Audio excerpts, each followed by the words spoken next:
நாமத்தினாலே உங்களை வாழ்த்துகிறேன். आप सबों को यीशु मसीह के नाम में जय मसीह की। இந்த காலை வேளையிலே கர்த்தருடைய வார்த்தைகளை உங்களுக்கு கொண்டு வருவதை குறித்து சந்தோஷம் அடைகிறேன். आज आपके पास ये वचन लेकर आने में मैं बहुत खुश हूँ। இந்த நாள் உலகம் முழுவதும் தாய்மார்களுடைய தினத்தை கொண்டாடுகிறார்கள். आज दुनिया भर में मदर्स डे को मना रहा है। இந்த காலை வேளையிலே கர்த்தருடைய வார்த்தைகள் தாய்மார்களை குறித்து உங்களிடத்துல பேசும்படியாய் வந்திருக்கிறேன். आज सुबह मैं माँओं के बारे में बात करने के लिए आपके सामने खड़ा हूँ। இந்த காலை ஆராதனையிலே தாய்மார்களுக்கு மாத்திரம்தானா தேவனுடைய செய்தி என்று சொல்லி நீங்கள் கேட்கலாம்.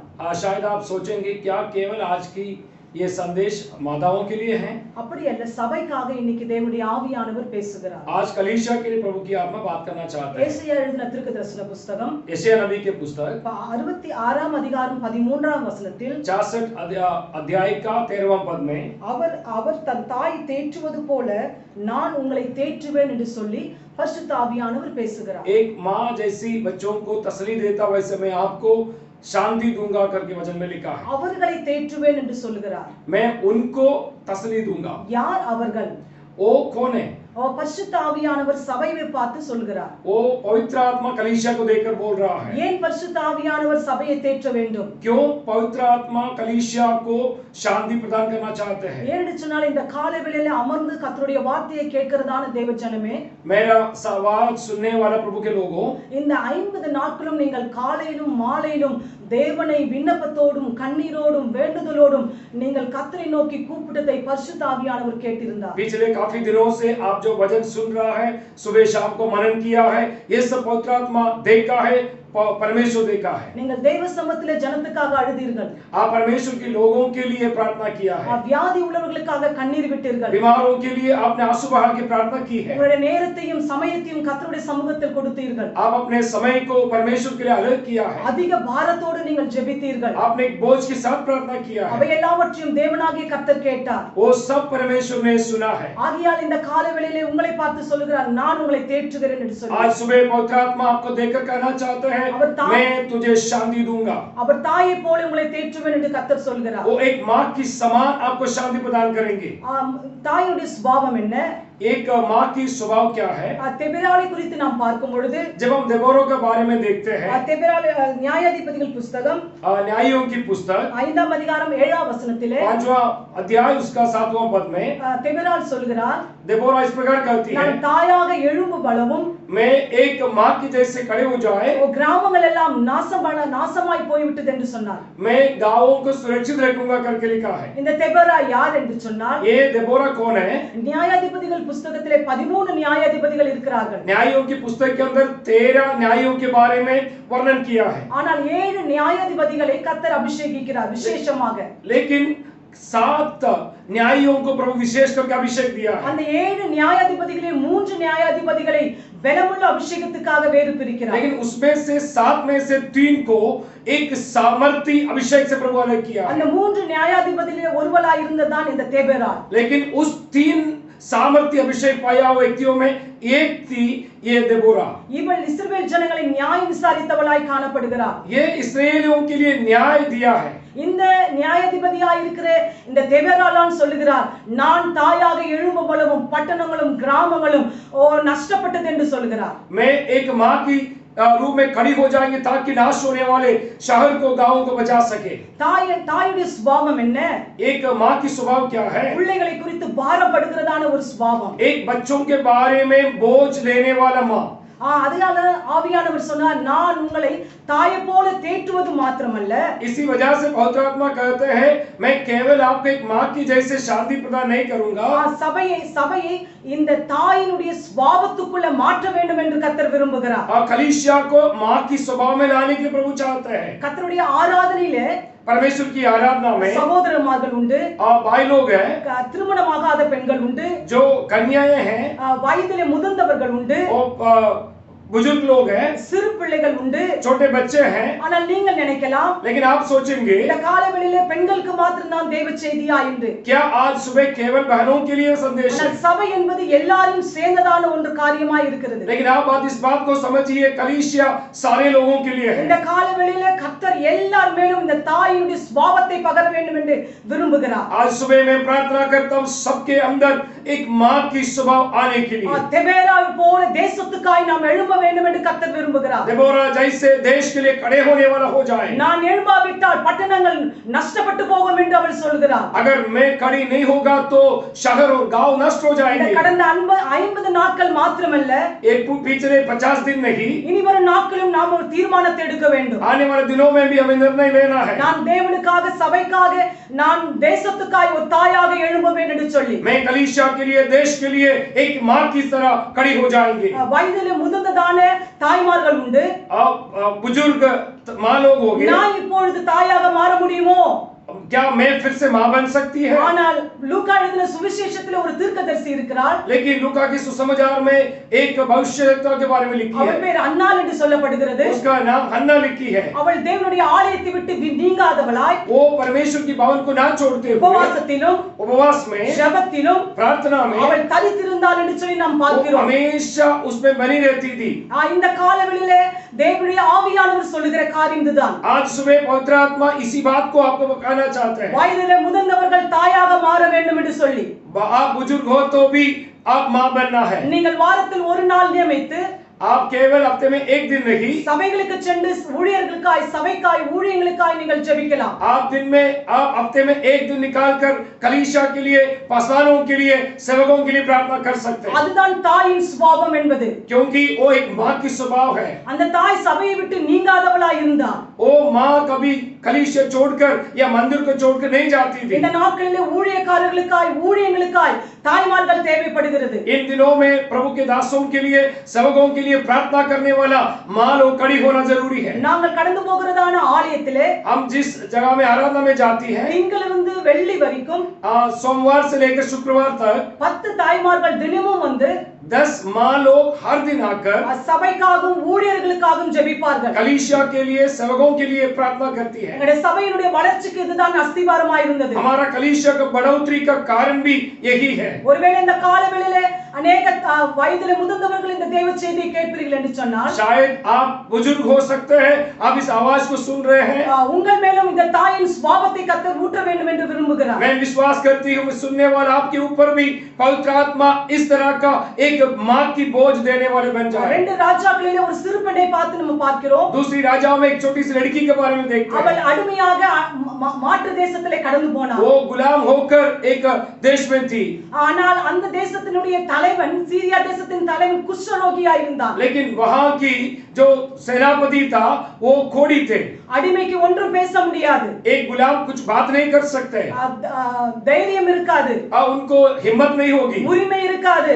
उनको थोड़ा खड़े होने का दृढ़ मन नहीं होगा. ஆனால் அவள் இஸ்ரவேலின் தேவனை குறித்து தைரியமாக பேசுகிறாள். लेकिन इस्राएल के परमेश्वर के बारे में हिम्मत के साथ अपने मालिक से बात किया. இந்த காலவேளையிலே अनेक சிறு பிள்ளைகள் கர்த்தருடைய வசனத்தை கேட்டுக்கொண்டிருக்கிறீர்கள். आज सुबह आप जो लोग, जो जवान लोग मेरी आवाज सुन रहे हैं, உங்கள் மேலும் இந்த தாயினுடைய அனுபவத்தை ஊற்ற வேண்டும் என்று கர்த்தர் விரும்புகிறார். आपके ऊपर भी एक मां की स्वभाव आने के लिए मैं प्रभु से प्रार्थना करती हूँ. சிறு பிள்ளைகள் வாஞ்சித்தால் கர்த்தர் இந்த அபிஷேகத்தை உங்கள் மேல் பகருவார். छोटे बच्चे चाहेगा तो प्रभु अपने अभिषेक को आपके ऊपर भी उंडेलेगा. பாலகர் வாயிலே துதிகளை உண்டாக்குகிறவர், और अपने लोगों के मुंह में स्तुति को देने वाला परमेश्वर, தன்னுடைய பாரங்களை சாமுவேலிடத்திலே சொன்னவர், वो अपने बोझ को सामुएल से कहने वाला, சிறு பிள்ளைகளை கொண்டு கர்த்தர் பெரிய காரியங்களை செய்ய வல்லமை உள்ளவராய் छोटे இருக்கிறார். बच्चों से भी बड़े कार्य करने के लिए परमेश्वर सामर्थी है. லூக்கா எழுதின சுவிசேஷத்திலே மரியாளை குறித்து பார்க்கிறோம். लूका के सुसमाचार में मरियम के बारे में देखते हैं. இந்த மரியாள் திருமணமாகாத ஒரு கன்னிப்பெண். ओ मरिया कन्या थी, शादी नहीं हुई थी, ஆனால் அவள் ஒரு தாயாக மாறுகிறார். लेकिन वो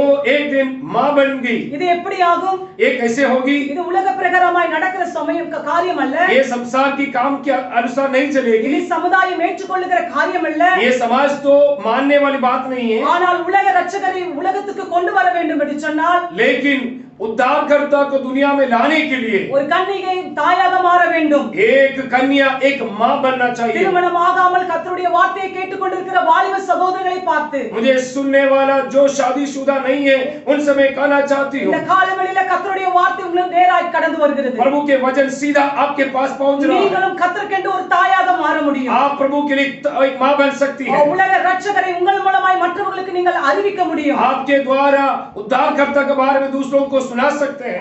பழைய ஏற்பாட்டிலும் புதிய ஏற்பாட்டிலும் अनेक வாலிபர்கள் கிறிஸ்துவை வெளிப்படுத்தினார்கள். हम पुराना नियम में, नया नियम में बहुत सारे लोग நீங்கள் यीशु मसीह को प्रकट किया करके हम देखते हैं। நீங்கள் விரும்புவீர்கள் என்று சொன்னால் கர்த்தர் இந்த தாயினுடைய அனுபவத்தை உங்கள் மேலும் பகர முடியும். अगर आप चाहते हैं तो आपके ऊपर भी परमेश्वर ये बोझ को देगा। எஸ்தரை குறித்து நாம் பார்க்கும் பொழுது जब एस्तेर के बारे में देखते हैं, அவள் என் ஜீவன் போனாலும் பரவாயில்லை நான் என்னை அர்ப்பணிக்கிறேன் என்று சொன்னாள். ओ मेरा जीवन भी जाने दो फिर भी मैं प्रभु के लिए खड़ी रहूंगी। ஜீவன் தாயுடைய சுபாவம் என்ன? एक माँ की स्वभाव में जीवन बहुत खास है। தன்னுடைய ரத்தத்தையே பாலாக அவள் தன்னுடைய பிள்ளைக்கு கொடுப்பாள். एक माँ अपनी खून को दूध बनाकर अपने बच्चे को पिलाती है। எஸ்தர் அதை தான் செய்தாள். एस्तेर भी वैसा ही किया। என்னுடைய மன்றாட்டுக்கு என் ஜனங்களை நீர் கொடுக்க வேண்டும் என்று வைராக்கியம் பாராட்டினாள். मेरी प्रार्थना के द्वारा मेरे लोगों को मुझे दे करके एक हिम्मत के साथ प्रभु के सामने प्रार्थना की। அதே ஆண்டவராகிய இயேசு கிறிஸ்து தன் ரத்தத்தை சிலுவையிலே ஒரு சொட்டு ரத்தம் தனக்காக வைத்துக் கொள்ளாதபடி சபைக்காக கொடுத்தார். यीशु मसीह भी अपना लहू बहुमूल्य लहू एक बूंद भी अपने पास नहीं रखा, कलीसिया के लिए दिया। சபைக்காக ஒரு கிரியத்தை அவர் கொடுத்தார். कलीसिया के लिए कीमत उसने चुकाया। ஆகையால சபையை பாதாளம் மேற்கொள்ள முடியாது என்று கர்த்தர் தைரியமாக சொன்னார். इसलिए कलीसिया के ऊपर अधोलोक का फाटक जयवंत नहीं हो सकते करके लिखा है। அவர் கொடுத்ததான ஜீவன் நிமித்தமாய் ஓ மரணமே உன் கூரங்கே பாதாளமே உன் ஜெயம் என்ற தைரியத்தோடு அவர் விளம்பினார். और उसने दिया हुआ जीवन के द्वारा ये कहते हैं मृत्यु तेरा डंक कहां है करके हिम्मत के साथ पूछते हैं। ஜெபிக்கிற நாம் எப்படிப்பட்டவர்களாய் இருக்க வேண்டும்? हम प्रार्थना करने वाला कैसे बनना चाहिए? நம்முடைய ஜீவனை முற்றுமாய் கிரயமாய் கொடுக்கிறவர்களாய் இருக்க வேண்டும். अपने जीवन को देकर हम प्रार्थना करना है। தேசத்தின் மேல நமக்கு ஒரு அக்கறை இருக்குமானால் देश के ऊपर एक अधिकार आपके पास है तो தேசத்தினுடைய நிலவரங்கள் மாற்றப்பட வேண்டும் என்று சொன்னார். देश की स्थिति बदलना है तो எஸ்தர் போல நாம் எழும்பி நிற்கிறவர்களாய் காணப்பட வேண்டும். एस्तेर जैसे हम खड़े होना चाहिए। ஒரு கிரியத்தை நாம் கொடுக்காமல் ஒன்றையும் கர்த்தரிடத்திலிருந்து நாம் பெற்றுக்கொள்ள முடியாது. जब तक हम कीमत नहीं चुकाएंगे तब तक हम कुछ पा नहीं सकते। நமக்கு அதுக்கு முன்மாதிரியாக ஆண்டவராகிய இயேசு கிறிஸ்து இருக்கிறார். उसके लिए यीशु मसीह हमारे एक नमूना है। அவர் தன்னுடைய ஒரு கிரியத்தை கொடுத்து நம்மை மீட்டு இருக்கிறார். यीशु मसीह कीमत देकर आपको मुझको खरीदा। ஆகையால் பிசாசு நம்ம மேல் அதிகாரம் செலுத்த முடியவில்லை. इसलिए शैतान को हमारे पर कोई अधिकार नहीं होगा। ஆகையால் நாம் ஜெபிக்கும் பொழுதெல்லாம் இயேசுவின் நாமத்தில் வருகிறோம் என்று சொல்லி பிதாவிடத்திலே தைரியமாய் நாம் கடந்து போகிறோம். इसलिए जब कभी हम प्रार्थना करते हैं यीशु के नाम से पिता के पास जाते हैं करके हिम्मत के साथ प्रार्थना करते हैं। ஆகையால் நமக்குள்ளே ஒரு கிரியம் கொடுக்கிற அனுபவம் இருக்க வேண்டும். इसलिए कीमत चुकाने वाली आदत हमारे अंदर होनी है। இந்த காலவெளியில் अनेक சகோதரர்கள் கர்த்தருடைய வசனத்தை கேட்டுக்கொண்டிருக்கிறீர்கள். आज सुबह काफी भाई लोग मेरी आवाज को सुन रहा है। நான் எப்படி தாயாக மாற முடியும்? आप सोचे होंगे मैं कैसे एक मां बन सकती है। உங்கள் மேலும் அந்த அபிஷேகத்தை ஊற்ற வேண்டும் என்று கர்த்தர் விரும்புகிறார். आपके ऊपर भी ये अभिषेक देने के लिए प्रभु चाहते हैं। அப்போஸ்தலனாகிய பவுல் சொல்கிறார், प्रेरित पौलुस कहते हैं கலாத்தியருக்கு எழுதும்போது நான் உங்களுக்காக மறுபடியுமாய் கர்ப்ப வேதனை படுகிறேன் என்று சொல்லி गलातियों की पत्री में पौलुस कहते हैं मैं तुम्हारे लिए प्रसव पीड़ा को सह रहा हूं।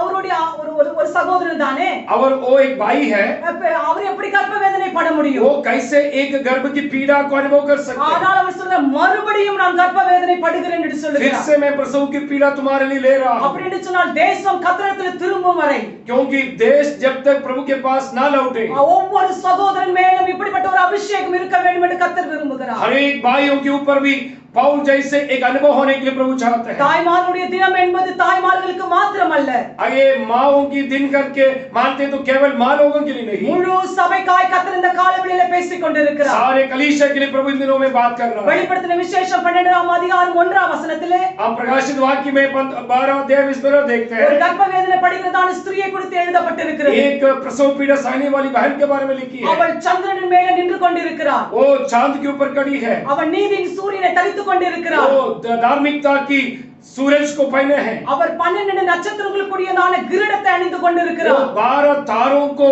अपने ऊपर सामने रखी है। ஆனால் அவள் கர்ப்ப வேதனை பட்டுக் கொண்டிருக்கிறார். लेकिन वो एक प्रसव पीड़ा में है। அந்த சந்திரன் கிருபையை குறிக்கிறது. वो चांद एक अनुग्रह को दिखाते हैं। அந்த ஸ்திரீயானவளை எழுத்தின்படி உள்ள சபையை குறிக்கிறது. वो स्त्री जो है कलीसिया को दिखाती है। அந்த நீதியின் சூரியன் நீதியின் வஸ்திரத்தை குறிக்கிறது. वो धार्मिकता का सूरज हमारा धार्मिकता का वस्त्र को அந்த दिखाता है। 12 நட்சத்திரங்கள் அப்போஸ்தலருடைய அடிசுவடுகளை பின்பற்ற வேண்டும் என்று சொல்கிறது. वो 12 तारे जो है 12 प्रेरितों को दर्शाते हैं। ஆனால் அவள் மிகுந்த கர்ப்ப வேதனைப்படுகிறாள். फिर भी वो बहुत प्रसव पीड़ा में है। அந்த கர்ப்ப வேதனைப்பட்டதான அந்த ஆண் பிள்ளை ஜெயம் கொண்ட அந்த ஆண் பிள்ளை எடுத்துக்கொள்ளப்படுகிறது. जब वो प्रसव पीड़ा के साथ जन्म दिया वो बच्चे को वहां से उठा लिया गया है। அந்த ஆண் பிள்ளை அந்த ஜெயம் கொண்ட ஆண் பிள்ளை தான் ரகசிய வழியில் எடுத்துக்கொள்ளப்படுகிறதான நீயும் சபையாகிய நீயும் நானுமாய் இருக்கிறோம். वो कलीसिया को दर्शाता है जो कलीसिया को प्रभु उठा लिया जाता है। ஆனால் அந்த ஸ்திரியானவளோ அவள் வனாந்தரத்துக்கு ஓடி போகிறாள் என்று சொல்லப்படுகிறது. वो स्त्री एक जंगल की ओर भाग गई என்று சொன்னால் எழுத்தின்படியான சபை அது. क्योंकि वो लिखा हुआ कलीसिया है। உலகத்தில் இருக்கிறதான அந்த சபை இங்கே இருக்கும். संसार की कलीसिया यहीं रहेंगे। ஆனால் அந்த சபைக்குள்ள இருக்கிறதான நாம் தேவனுடைய ஆலயமாய் இருக்கிறோம்.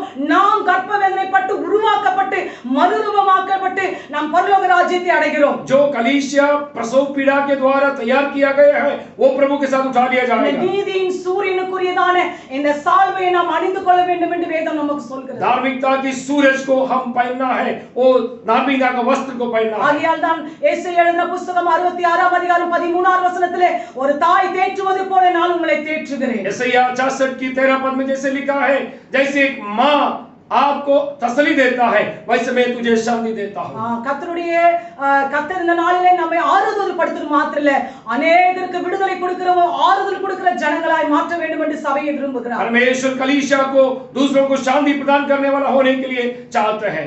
ஒன்னு ராஜாக்கள் யாகேல் என்றதான ஒரு சகோதரி இருந்தாள். पाली राजा में एक बहन के बारे में देखती है। அவள் தன்னுடைய கரத்திலே கூடாரத்தின் ஆணியையும் ஒரு கரத்திலே சுத்தியும் எடுத்தாள். अब वहां वो बहन ने एक तंबू की कील को निकाला, एक हाथ में हथौड़ा भी लिया। சத்துருக்களை பூமியோடு சதஞ்சு போகும்படியாய் அவள் அடித்து போட்டாள் என்று வேதம் சொல்கிறது. उन्होंने दुश्मन को पृथ्वी तक उसको दबा के मार डाला। சபையானது ஜெபத்தையும் வேத வசனத்தையும் கைகளில் எடுக்க வேண்டும் என்று கர்த்தர் விரும்புகிறார். कलीसिया परमेश्वर की वचन को सामर्थ को अपने हाथ में लेना है। சத்துருக்களோடு நாம் யுத்தம் பண்ணுவது மாத்திரமல்ல, केवल कलीसिया दुश्मनों से लड़ाई करने के लिए नहीं, பூமியோடு சேர்ந்து அவனை உருவ அடித்து போடுகிற அனுபவம் இருக்க வேண்டும். पूरी तरह से सत्यानाश करने का अधिकार भी दिया है। அதுதான் யாகேல் யுத்தம் பண்ணுகிற அனுபவம். ये वही है युद्ध करने वाला अनुभव। இந்த யுத்தம் பண்ணுகிற அனுபவம் சபைக்குள்ளே கடந்து வர வேண்டும். ये लड़ाई करके प्रार्थना करने वाला अनुभव कलीसिया के अंदर आना चाहिए। இவ்வளவு நேரம் கர்த்தருடைய வார்த்தையை கேட்டுக்கொண்டதான தேவ ஜனமே, मुझे अभी तक सुनने वाले मेरे भाई बहनों, இந்த தாய்மாருடைய தினம் என்பது ये बहनों की दिन में சபையின் மேல கர்த்தரது தாயின் அனுபவத்தை ஊற்ற வேண்டும் என்று விரும்புகிறார். ये कलीसिया को एक माँ के अनुभव में आने के लिए प्रभु चाहते हैं। எத்தனை பேர் அதை விரும்புகிறீர்கள்? कितने लोग उसके लिए चाहते हैं? எத்தனை பேர் அதை வாஞ்சிக்கிறீர்கள்? कितने लोग उसको चाहते हैं? அத்தனை பேருக்கும் கர்த்தர் உங்களுக்கு கொடுக்க விரும்புகிறார். ऐसे लोगों को प्रभु देना चाहते हैं। கர்த்தர் உங்களை ஆசீர்வதிப்பார். इस वचन के द्वारा प्रभु सबों को आशीषित करे।